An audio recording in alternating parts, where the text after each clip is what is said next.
CM को ज्ञापन दिया है और उसकी एक कॉपी इन्होंने आपको भी उपलब्ध कराई है और उसमें मोटे तौर पर यही कहा गया है कि आप सरकार इनको अकेला ना समझे।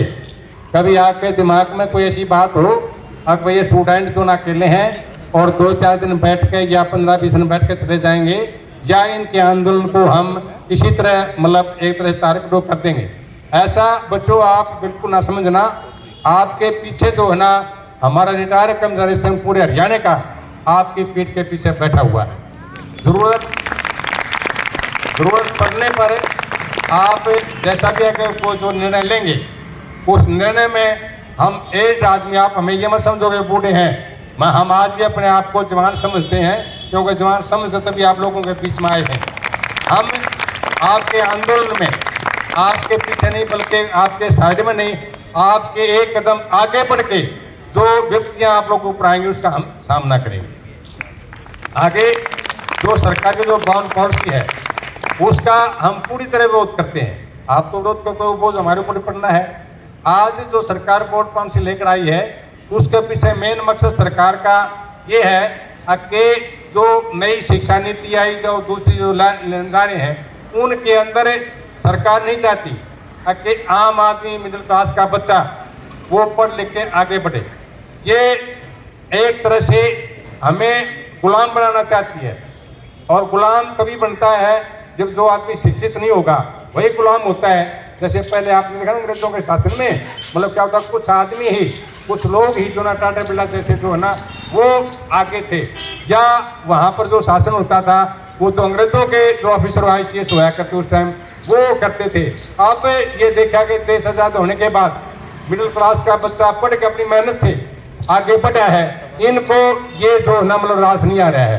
ये चाहते हैं आदमी कि जो मतलब देश है हिंदुस्तान है उसको एक तरह से जो ना गुलाम बना के, और जिस तरह पहले अंग्रेज जो ना शासन किया करते थे इसी तरह ये लोग चंद लोगों को आगे बढ़ाकर और जो है ना उनके हमें आपको गुलाम बनाना चाहते हैं। अभी आपने देखा होगा ना जितना भी ये जो रेवेन्यू है पूरे हिंदुस्तान का वो उन्होंने तो मतलब घरानों के बीच में रख दिया है, और अडानी और अंबानी। उनके पास आप देखोगे कोरोना के अंदर सब कुछ बंद था, सारे फैक्ट्रियां बंद थी, कोई काम नहीं चल रहा था, लेकिन उनकी आमदनी उस टाइम भी 250 मतलब गुना उनकी आमदनी बढ़ी है। ये कैसे बढ़ी? ये वो जो पैसा बैंकों के अंदर है जो हमारा पैसा है, यानी टैक्स जो ना हम पेड करते हैं, और लोग कहते हैं कभी सरकार को पूंजीपति चलाते हैं क्योंकि वो सरकार को टैक्स देते हैं। मैं बच्चों आपको बताना चाहता हूँ कि पूंजीपति कोई टैक्स नहीं देता बल्कि पूंजीपतियों में टैक्स माफ किए जाते हैं। ये जिस टाइम इसने शासन संभाला मोदी जी ने आते ही 1,20,000 करोड़ के टैक्स माफ किए, 3,20,000 करोड़ का वो तो ब्याज था वो माफ किया, और अब तक 10 लाख करोड़ रुपया वो उनका माफ कर चुके हैं। अब आप देखो कि मतलब टैक्स कौन बढ़ रहा है, और टैक्स तो हम बढ़ रहे हैं। अभी आप देखते हुए ना आज सुबह से उठते हैं सब लोग चाय पीते हैं, अब चाय की पत्ती लेकर आइए आप, उस पर आप देखोगे लिखा हुआ मिलेगा कि कर सहित इतने पैसे। यानी टैक्स कौन दे रहा है? टैक्स हम दे रहे हैं। जो हमारा माफ नहीं होता वो लोग जो टैक्स के नाम पर जो भरते हैं उनका माफ होता है, बल्कि ये लूट है हमारे पैसे की, हमारे पैसे की लूट है। हमारे पैसे को लूट कर जो है ना वो देश को आर्थिक तौर पर उन्होंने गुलाम बना दिया है। मैं कहता हूँ कि अगर जल्दी जो ना अगर हम नहीं समझ ले तो जो आज़ादी हमें मिली हुई है उस आज़ादी पर हमला है। आप ये समझो कि ये आज तो हम समझ रहे हैं कि भाई जो हमारे बच्चे हैं जो डॉक्टर बनना चाहते हैं उन पर हमला, लेकिन सही मायने में जो सरकार की नीति है वो आज़ादी पर हमला है। आज़ादी को वो जो ना मतलब हमें छीनना चाहते हैं, हमें गुलाम बनाना चाहते हैं। इसके लिए जो ना आप लोगों ने जो शुरुआत की है ये बहुत बड़ी अच्छी बात है, और इस शुरुआत की जो ना हम तादाद करते हैं कि आप लोगों ने अपना कदम उठाया और ये कहा सरकार को कि हम जो है ना जो हमारी आज़ादी मिली हुई है और उसमें जो अधिकार मिले हुए हैं हम उनको छीनने नहीं देंगे। इसके लिए आप बधाई के पात्र हैं और हम लोग आप लोगों के साथ हैं। साथियों बच्चों घबराने की कोई जरूरत नहीं है। अगर घबर देखो लिखा होता है कोई, अगर लड़ोगे जीतोगे, डरोगे अब तो मरोगे, दो ही बातें होती हैं। और मैं समझता हूँ कि जो हमारे बच्चे यहाँ पर बैठे हुए हैं ये डरने वाले बच्चे नहीं हैं। आज में हर हालत में सरकार को आपकी बातों मानना पड़ेगा और डिसीजन आपके फेवर में देना पड़ेगा। जो तुम यहाँ पर डटे हुए हैं, तुम्हारा हक नहीं छीनने देंगे।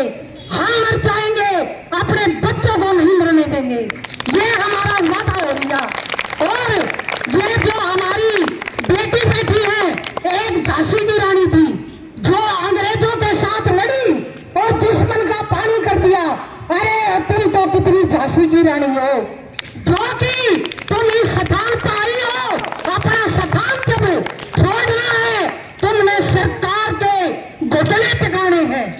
हम तुम्हारे साथ हैं, जहां भी जेल में जाओगे तुम्हारे को मारेंगे, पीटेंगे, कुछ भी करेंगे।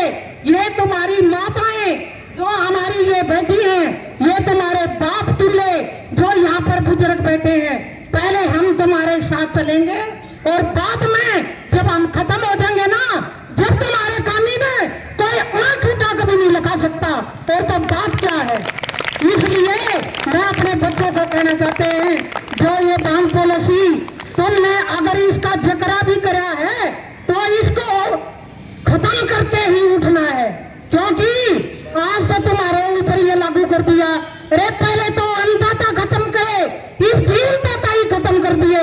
मैं ये पूछना चाहती हूँ अपनी खट्टर सरकार से, एक खट्टर सरकार यहाँ का एक यशमैन कुर्सी पर बैठा दिया, जो कि सारे पहले हमारा आंदोलन चला, हमने टीकरी बॉर्डर पे ओ धरना धरा, जो कि हमारे हाथ गोडे भी टूट गए, लेकिन हमने वादा कर लिया जब तक 3 काले कानून वापिस नहीं होंगे हम यहाँ से हिलने वाले नहीं है। इसलिए बच्चों, तुम हमारी रीढ़ की हड्डी है, अगर तुम ही फिसल जाओगे तो हम पापे मरे पड़े यहाँ। इसलिए हम तुम्हारे साथ हैं और तुम्हारा साथ देते रहेंगे।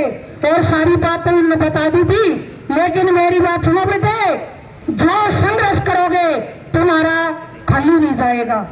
और तुम्हारे साथ आप तो ये कहो एक रिटायर कर्मचारी, सारे संगठन तुम्हारे साथ हैं।